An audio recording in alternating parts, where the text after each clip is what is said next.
안녕하십니까. 임창용 목사입니다. 지난 한 주간 잘 지내셨습니까? 아멘. 아이, 감사합니다. 말씀을 통해서 주시는 은혜가 우리 두 분 또 그리고 우리 성도님들에게 가득하기를 주님의 이름으로 바랍니다. 아멘. 두 분은 나는 이런 부모가 되고 싶다, 뭐 이런 생각을 가지고 계실 거예요. 자녀를 키우면서 나는 이런 아빠가, 또 나중에 나는 이런 엄마가 되고 싶다, 이런 생각들을 가지고 계신데 어떤 생각들을 가지고 계시는지. 일단은 뭐 좋은 아빠가 되고 싶긴 한데 참 어렵더라고요. 예. 그래서 일단은 하나부터 좀 실천하자 그래서 일단 아이들의 이야기를 잘 들어주는 아빠가 되자. 네. 그렇죠. 가정의 문제 90%는 대화에서 출발한다고 하죠. 대화가 안 되는 가정에서 문제가 생긴다고 합니다.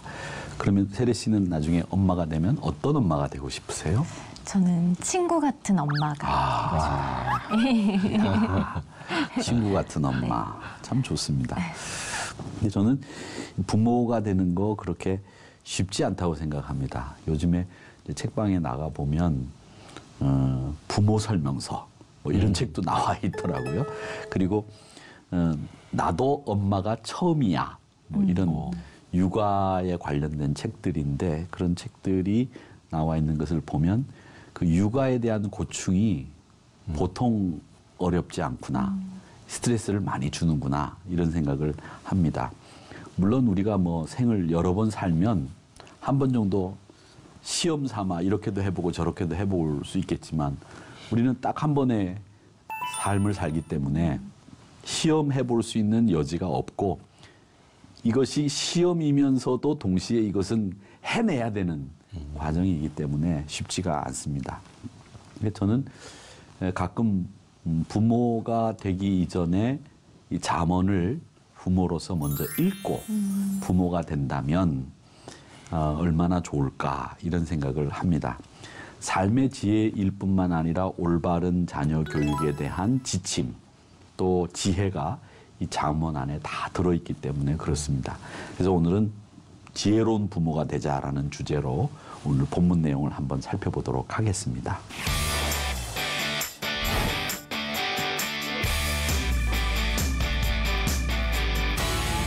몇 년 전에 오래전이죠. 가문의 영광이라는 영화를 본 적이 있습니다. 그 유명한 그 사극 드라마의 왕으로 나왔던 분이 거기서 아버지로 나오면서 아주 망가진 모습이 나와가지고 재미있어서 그 영화관에서 한번 보고 또 DVD로 빌려서도 또 2번 봐서 총 3번을 봤는데, 내용인즉슨 그 한 지역에 깡패 집안이에요. 온통 다 깡패 집안인데 그 집안에 딸 한 사람이 있습니다. 근데 그 딸을 이제 검사에게 시집을 보내는 그런 작전을 벌이는 거죠. 그렇게 작전을 벌이는데 그런 내용 속에서 전설적인 활극의 주인공인 오빠들이 등장하고 아빠가 등장을 하고, 또 결국은 그 사법연수원을 졸업하고 이제 법조계에 입문하게 되는 그 사위를 맞이하게 되면서 그 가문이 가문의 영광이 된 그런 이야기였는데, 저는 그 영화를 이렇게 보면서 참 우습기도 많이 웃어서 웃었지만, 우리에게 있어서 신앙인들은 가문의 영광이 과연 뭘까?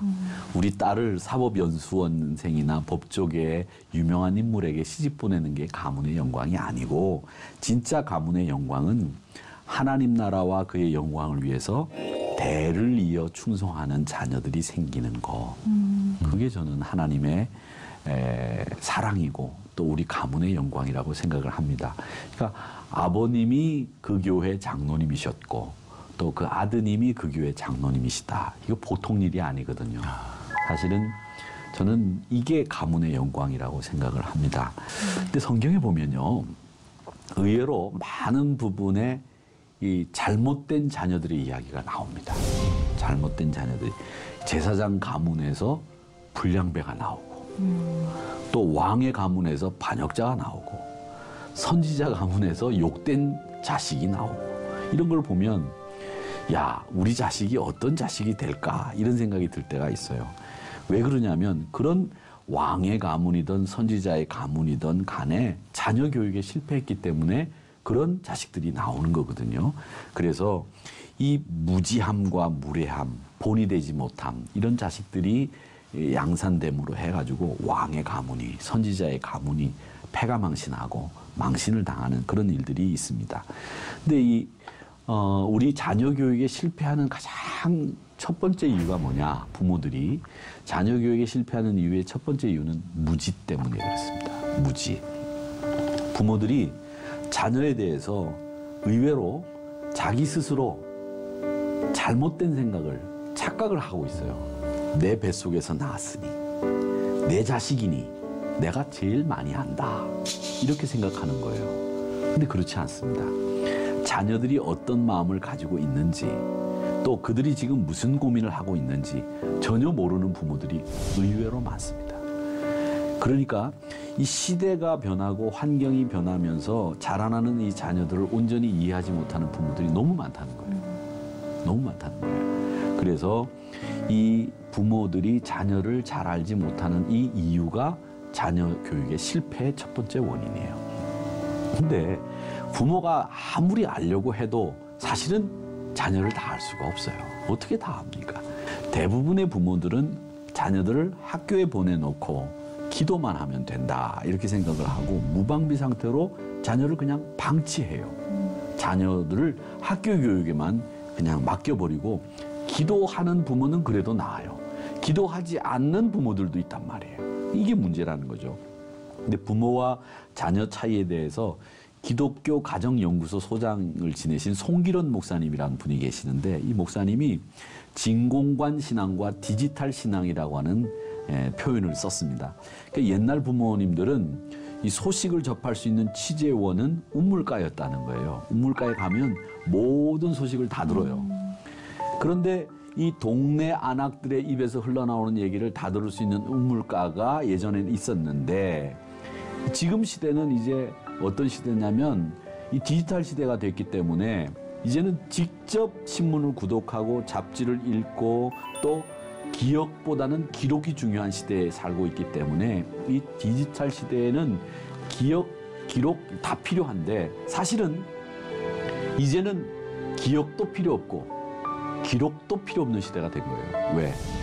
포털 사이트에 들어가서 쳐버리면 검색어를 치면 그 자료들이 다 나와버리기 때문에 기억할 필요도 없고 기록할 필요도 없다는 거죠. 그리고 요즘에는 다 디지털 시대가 됐기 때문에 우리 스케줄도 또 우리가 하는 일도 사진 한 장 탁 찍어가지고서 남겨두면 몇 월 며칠 몇 시에 찍은 게 나오고 또 우리가 하는 모든 일들을 다 그렇게 디지털 기록으로 남겨놓을 수 있기 때문에 사실은 이제는 정보의 양이 중요한 게 아니라 정보의 질이 중요하다 이런 이야기들이 나오고 있습니다. 그리고 예전에는 우리 인간 삶에 대해서 가치 있는 삶 그러면은 개미형의 인간을 좋다고 생각했어요. 그래서 배짱이와 개미 이야기가 나오잖아요. 배짱이는 여름 내내 노래만 부르고 기타만 치고 먹을 걸 준비 안 하고 개미는 여름에 내내 고생하면서 많이 비축해뒀다가 결국 그 추운 겨울에 잘 먹고 잘 살았지만 배짱이는 굶어 죽었다. 이런 이야기가 우리들이 배운 가치관이잖아요. 그런데 요즘에는 즉 근면과 성실이 가치관으로 인정받던 시대에서 이제는 아니라는 거죠. 이제는 어떤 시대냐? 이제는 그 거미형 시대가 됐다고 그래요. 거미형 시대. 거미는 게을러 빠진 것처럼 보이지만 이게 그물을 싹 쳐놓고 난 뒤에 먹이가 나타나기를 기다렸다가 그 먹이가 털컥 걸리면 그걸 싹 먹어치우는 거죠. 그렇게 그물형의 인간들이 요즘엔 필요한 인간이다. 그렇게 얘기를 합니다. 그 그물이 바로 인터넷 같은 이 SNS, 정보망 이런 것이라고 하죠. 그래서 정보통신 시대가 왔다고 합니다. 예전에는 다 먹고 사는 게 제일 중요했지만 요즘에는 먹고 사는 게 중요한 게 아니잖아요. 예전에는 우리가 하는 말 하다가 이제 일을 하다가 점심때가 돼서도 계속 일하려고 하면 야 먹고 하자 다 먹자고 하는 일인데 뭐 아이 그러냐 이렇게 하고 일을 스톱시키고 가서 밥을 먹었는데 요즘은 그런 시대가 아니라는 거죠. 그런 시대가 아니라 이제는 먹는 문제에 그렇게 민감하지 않아요. 그러니까 우리 부모들이 아이들을 많이 안다고는 하나 요즘 아이들이 뭘 생각하는지 저도 잘 모르겠어요. 그러면 그 아이들이 생각하는 걸 알 수 있는 방법은 없냐. 저보고 만약에 부모님으로서 면허증이 있어야 된다고 생각한다면 저는 무면허라고 생각해요. 무면허. 그렇게 무면허인 사람이 자식을 키우는데 하나님의 말씀도 얻지 못하고 무면허로 계속 자녀를 키운다고 한다면 어떻게 되겠냐는 거죠. 자동차를 운전하는데도 면허가 있어야 되는데 우리가 가장 소중한 내 자녀를 키우는데 면허가 없다면 되겠느냐 이런 생각을 합니다. 그래서 저는 이 무면허를 면허로 바꾸는 방법은 하나님의 말씀과 이 지혜를 얻는 것이 우리 부모된 사람의 면허다 이렇게 생각을 합니다. 그다음에 부모는 또 우리 요즘 자녀들에게 모르는 것이 있는데 그게 무례함이에요. 근데 무지보다도 더 나쁘고 무서운 게 바로 자녀들에 대해서 부모들이 무례하다는 거예요. 무례하다는 거예요. 무례히 행한다는 말은 비인격적인 행동을 한다는 얘기가 되겠죠. 근데 대부분의 부모들이 자녀들에 대해서 예의 없이 행동해요. 예의 없이. 아이들 방이라고 아빠라고 엄마라고 벌컥벌컥 문 열고 들어가고 내 말 들어 먹어 뭐 이렇게 상명하복의 그 위주의 가부장적인 태도로 그 질서로 자녀들을 대한다는 거죠. 근데 이런 무례함이 아이들에게는 더 큰 상처를 남겨둔다고 하죠. 그러니까 자녀를 바르게 교육함에 있어서 무지보다도 더 나쁜 것은 바로 무례함이다라고 하는 것을 아시고 우리 이 무례한 부모가 되지 않았으면 좋겠다 이런 생각을 합니다. 그래서 자녀에 대해서는 그 인격도 존중해주고 자녀의 프라이버시도 존중해주고 자녀와 함께 인격 대 인격으로 만나는 부모가 되어야 된다는 겁니다. 물론 인격 대 인격으로 대하라고 해서 야단치거나 책망하거나 꾸중하지 말란 얘기가 아니에요. 체벌도 저는 가능하다고 생각합니다. 부모가 아니면 누가 체벌하겠습니까? 부모가 체벌하고 부모가 자녀를 바르게 교육해야 된다는데 이 매도 들 때가 있으면 들어야 된다고 생각해요. 잠언 13장 24절의 말씀에 보면 매를 아끼는 자는 그의 자식을 미워하는 것이다. 그랬습니다. 자식을 사랑하는 자는 근실이 징계한다. 그렇게 말씀하셨거든요. 그러니까 매를 둘 수 없는 자녀 교육은 자녀 교육이 아니다는 거죠. 옛날 어른들 얘기를 들어보면 때린 자녀들이 부모한테 효도한다 이런 말이 있어요. 안 때리고 오냐오냐 키운 이 녀석들이 나한테 잘할 것 같은데 잘하지 않아요. 때리고 야단치고 한 친구들이 나중에 나한테 더 많이 사랑하고 더 잘하더라 라고 하는 것이 부모님들의 이야기입니다. 근데 매를 드는데 매를 들더라도 자녀 인격을 무시하는 매를 들어서는 안 돼요. 항상 무례함으로 인신공격이나 인격적인 폭언 이런 것을 해서는 안 됩니다. 그 중에 하나가 우리 부모님이 자주 쓰는 말이 너는 항상 그렇잖아. 너는 항상 그랬어. 네가 그랬으니까 이것도 네가 그랬을 거야. 이렇게 섣불리 속단하고 가르치는 것은 아이를 망가지게 만드는 가장 큰 비결이라고 하는 겁니다. 그래서 성경은 자녀를 노엽게 하지 말라 이렇게 이야기한 거죠. 자녀가 노엽게 되는 것은 바로 부모의 무례함, 속단 그리고 자녀를 한 가지 행동한 것을 가지고 일반화시켜버리는 거예요. 너 그때 그 잘못했지? 너는 항상 그럴 거야. 이런 식으로 자녀를 일반화해가지고 자녀를 그렇게 매도하는 일 이런 것은 자녀 교육에 정말 나쁜 일이다라고 하는 거죠. 그 다음에 또 자녀 교육의 나쁜 것이 뭐냐면 본이 되지 못하는 겁니다. 본이 되지 못하는 거. 부모가 자녀의 본이 되지 못하면 이건 자녀에게 그대로 통하게 되는 겁니다. 그래서 정직한 부모 밑에서 정직한 자녀가 나오고 또 신실한 부모 밑에서 신실한 자녀가 나오는 겁니다.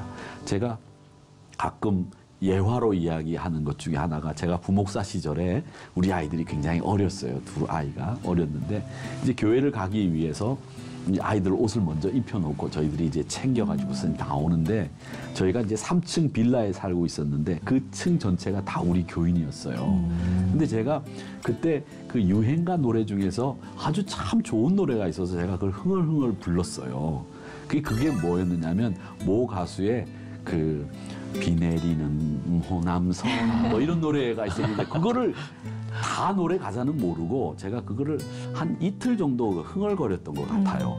그런데 그 노래를 제가 흥얼거렸던 걸 저는 머릿속에서 잊어버렸죠. 그런데 이 아이 옷을 입혀놓고 이제 그 거실 지나서 이제 앞에 이제 서 있으라고 이제 내보냈더니 이제 문을 열어놓고서 이제 내보냈더니 그 3층인데 거기서 노래를 부르면 3층 전체가 다 들리는데 이 두 녀석들이 우리가 옷을 입고 있는데 큰 소리로 비 내리는 호남선 이걸 노래를 부르는 거예요. 그 가사도 다 모르고 제가 흥얼거린 부분만큼만 그리고 난 뒤에 뭐라고 하냐면 끝에는 아멘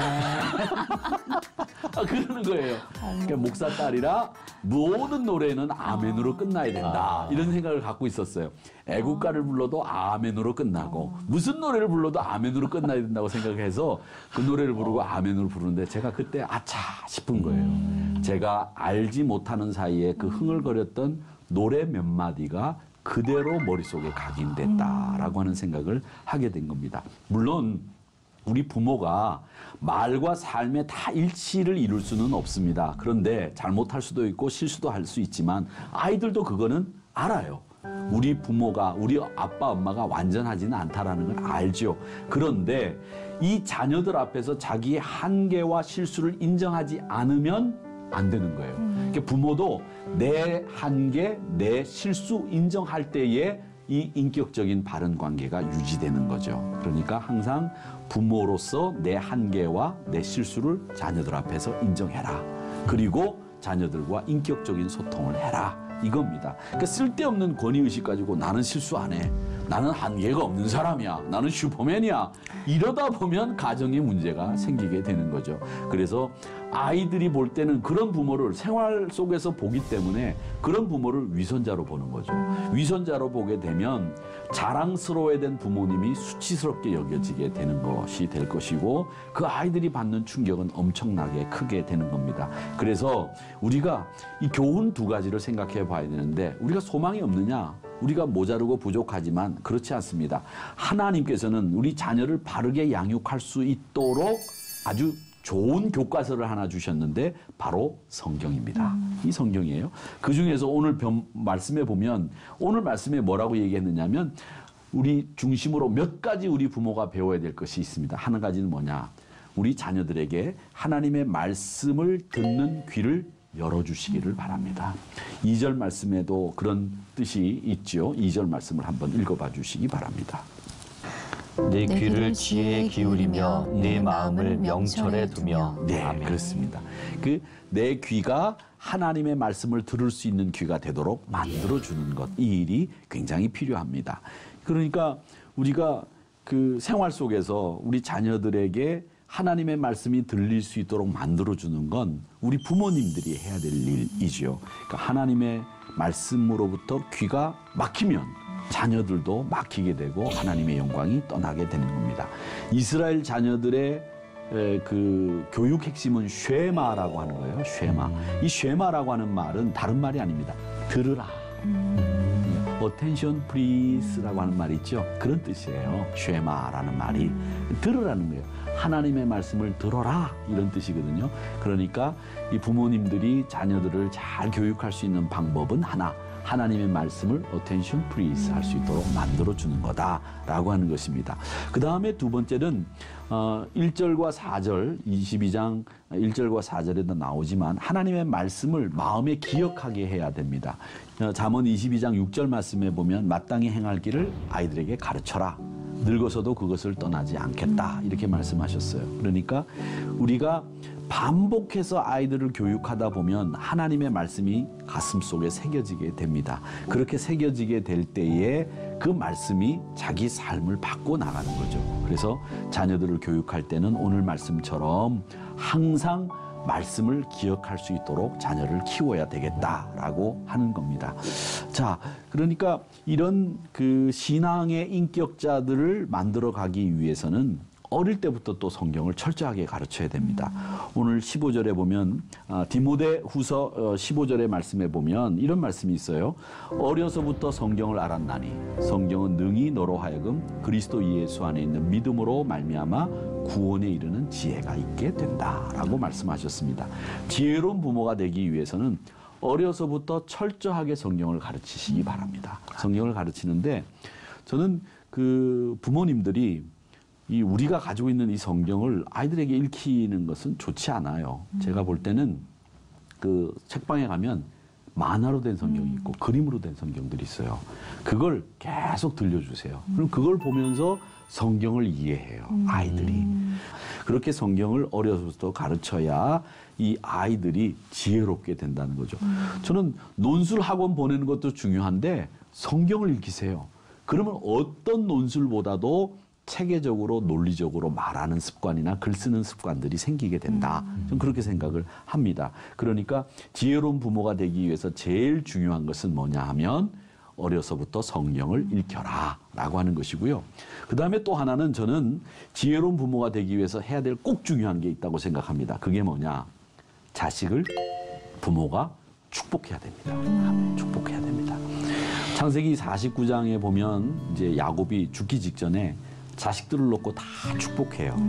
근데 자식들을 놓고 축복하는 그 말씀이 다 그대로 이루어져요. 그러니까 저는 부모가 기도하고 말씀 보고 영적으로 충만할 때 자식 머리에 손을 얹고 축복 기도해야 된다고 생각하는 사람이에요. 그러니까 자식들이 잘 때 꼭 안고 내가 너를 사랑한다 뽀뽀만 하지 마시고 내가 너를 사랑한다. 하나님이 너를 축복해 주시기를 원한다. 하나님께서 너의 길을 인도해 주시기를 원한다. 그렇게 꼭 축복해 주세요. 만약에 그 녀석들이 자다가 아빠가 내 머리에 손을 얹고 축복하는 것을 알았을 때 눈은 뜨지 못하지만 아빠가 나를 얼마나 사랑하는지를 알게 되는 순간이죠. 그러니까 부모의 특권 중에 하나가 뭐냐? 자식의 머리에 손을 얹고 축복할 수 있는 게 부모의 특권이다라는 거죠. 그래서 부모가 지혜로운 부모가 되기 위해서 제일 중요한 것은 뭐냐? 축복하는 부모가 되자. 그 축복의 권한이 하나님께서 우리 부모들에게 주신 거다.